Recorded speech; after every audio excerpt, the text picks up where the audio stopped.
Et bonjour YouTube 2024, qu'est-ce que vous en pensez? Parce qu'on se retrouve sur une année où on va avoir des nouvelles côté James Bond 007.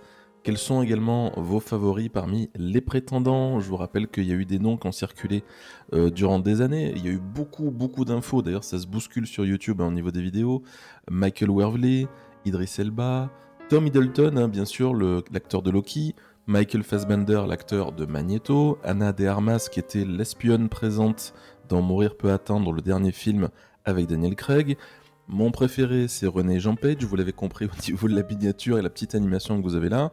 Il y a également Aaron Tyler Johnson, qui va jouer le rôle de Kraven, et éventuellement Lashana Lynch aussi. Pourquoi pas avoir un James Bond afro-anglais, ou pourquoi pas une James Bond de présent. C'est ce qu'on va voir aujourd'hui. On va surtout voir au niveau des dates.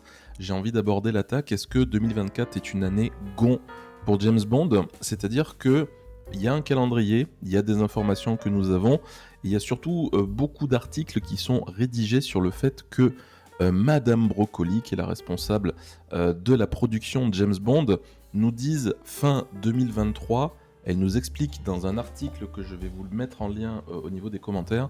Elle nous indique que elles n'ont même pas démarré, ils n'ont même pas encore démarré la production concernant déjà le casting et concernant le film.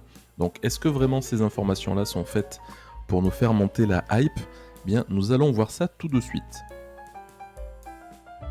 Alors ici l'idée c'est que j'aimerais faire cette petite vidéo improvisée qui ne fait pas partie des thématiques habituelles de ma chaîne, mais qui se rapproche des jeux d'infiltration qu'on fait déjà au niveau de la chaîne Croque-Péon sur Twitch et sur YouTube.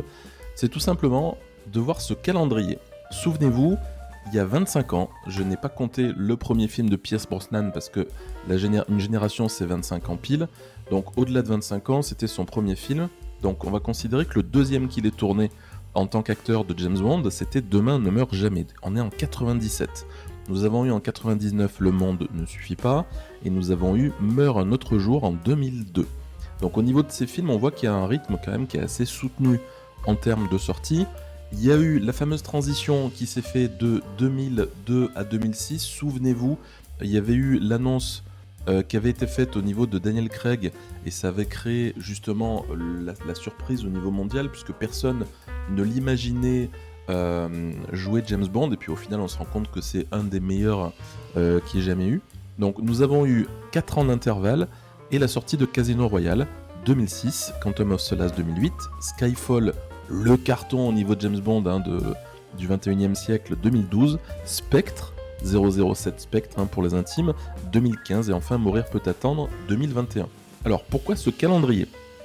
Ce qui est intéressant, c'est de joindre l'utile à l'agréable. Là on a l'utile, on a des informations brutes, et grâce à ces informations brutes, nous pouvons faire le rapprochement au niveau du nombre d'entrées. Alors j'ai compté côté box-office US. Mourir peut attendre 150 millions d'entrées, Spectre 007 pour les intimes 199 millions d'entrées, 300 millions d'entrées pour Skyfall qui a été le raz-de-marée au niveau de la saga, 166 millions au niveau de Quantum of Solace. Notez bien qu'il y a eu la grève en 2007, le film est sorti en 2008, et ça a impacté, ça a délayé la sortie du film d'après. Donc nous avons eu 166 millions d'entrées malgré la grève qui avait déjà eu lieu à l'époque, et 162 millions d'entrées par rapport à Casino Royale. Donc nous avons une situation en termes d'entrées où le film qui a été le dernier, Mourir peut attendre, a généré le moins de bénéfices, on peut imaginer, au niveau des salles. Il y a le phénomène également Covid qui joue.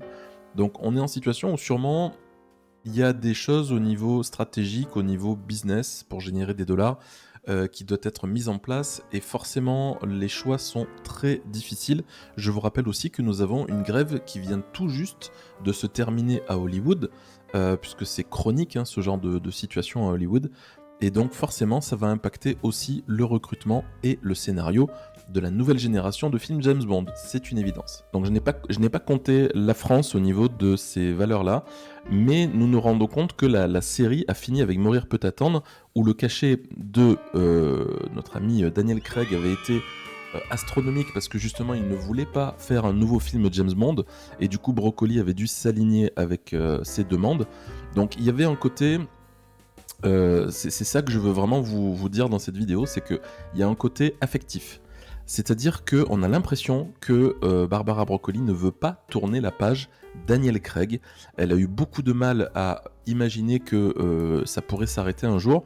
Et malgré toute la bonne volonté de Daniel Craig, bah, c'est vrai qu'il n'allait pas s'associer indéfiniment à l'entreprise 007. Hein, ça, c'est normal. Donc, on voit qu'on est dans une situation où, lorsque Quantum of Solace est sorti, 2008, le film était un petit peu moins bien. Il y a eu 4 ans d'écart avec Skyfall et puis ça a été un gros carton. Mais ça n'a pas impacté plus de 4 ans, comme vous le voyez, la sortie des films. Maintenant, nous sommes en 2024. Et Mourir peut attendre est sorti en 2021. Je pense, c'est une estimation personnelle, je ne suis pas ni un spécialiste de films, ni comment dire, un créateur de contenu par rapport à ça, mais par rapport à ce calendrier, je pense que nous allons au moins avoir en 2024, quel que soit le moment de l'année, je pense qu'on va forcément avoir une annonce, pas forcément d'ailleurs l'annonce du recrutement pour la raison que je viens de vous donner, c'est-à-dire que identifier où l'acteur de Loki ou une actrice serait plus intéressante pour jouer James Bond, ça personne ne le sait vraiment, mais au niveau de l'heure, ça tourne.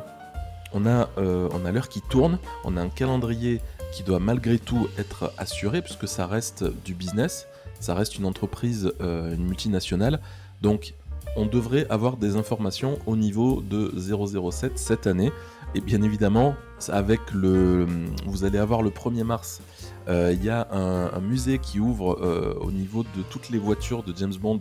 Alors c'est un musée qui existe déjà, hein, qui est situé à Washington, qui est le musée international de l'espion.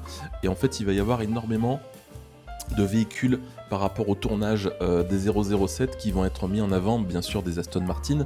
Donc peut-être qu'on peut imaginer de faire un petit coup médiatique autour du 1er mars et de dire bon ben on vous donne quand même une information, étant donné que ça permet de marquer un peu de marquer l'année par rapport à ça.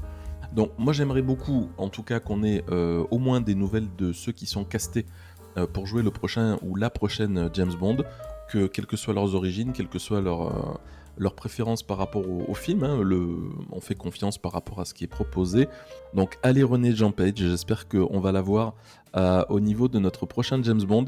N'hésitez pas à me dire quelles sont vos préférences parmi les noms que je vous ai cités, et à me dire si ce type de vidéo vous souhaitez le voir plus souvent au niveau de la chaîne. Merci en tout cas de votre soutien au niveau des nouveaux abonnés de la chaîne. À très bientôt sur YouTube pour une vidéo de Warcraft cette fois-ci. Salut, ciao, ciao.